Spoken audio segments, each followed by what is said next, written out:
ভাই ভাই কি মাস্ক খুলেন আপনার মিয়া? আচ্ছা সমস্যা কি? এই মিয়া মাস্ক খুলেন। তো বাংলাদেশে যে কত ধরনের প্রতারণা বাটপারি চলে, তো সেটা আসলে বলে বোঝাতে পারবো না। তো আপনারা পুরো ভিডিওটা দেখেন এবং বিস্তারিত বলছি, তাহলেই বুঝতে পারবেন।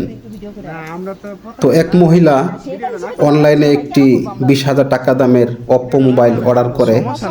তারপর সেই মোবাইলটি সেলসম্যান নিয়ে আসে সেই লোকেশনে। তো আসার পর ওই মহিলা তার ভাইকে নিয়ে আসে সাথে করে।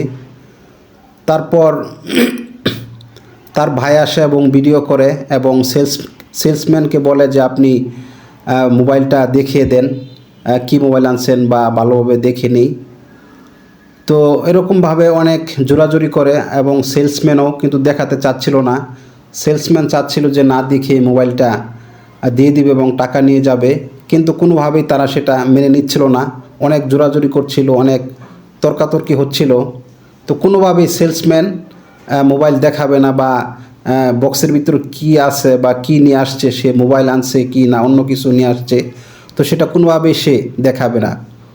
তো তারপর এলাকার কিছু লোক এখানে জড়ো হয়ে যায় এবং এলাকার প্রভাবশালী লোক আসে। তারপর সবার জোরাজুরি পরে সে মোবাইলটা দেখাতে বাধ্য হয় আর কি, মানে বক্সের ভিতরে কী আছে সেটা দেখাতে বাধ্য হয়। তো আপনারাও দেখতে পাচ্ছেন ভিডিওতে যা হচ্ছে আর কি। তো এক পর্যায়ে গিয়ে দেখা যায় যে আসলে বক্সের ভিতরে মোবাইল নেই বা অন্য কিছু রয়েছে, কী যেন একটা বক্স রয়েছে আর কি।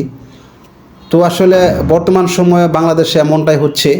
তো আমরা যারা মোবাইলে অনলাইনে কেনাকাটা করি বা অনেক কিছুই আমরা অনলাইনে বর্তমান সময়ে ক্রয় করে থাকি। তো অবশ্যই যারা অনলাইনে বিভিন্ন পণ্য অর্ডার করেন বা কিনে থাকেন, অবশ্যই সাবধানে কিনবেন, দেখে শুনে কিনবেন। কখনোই না দেখে যাচাই বাছাই না করে কিনবেন না।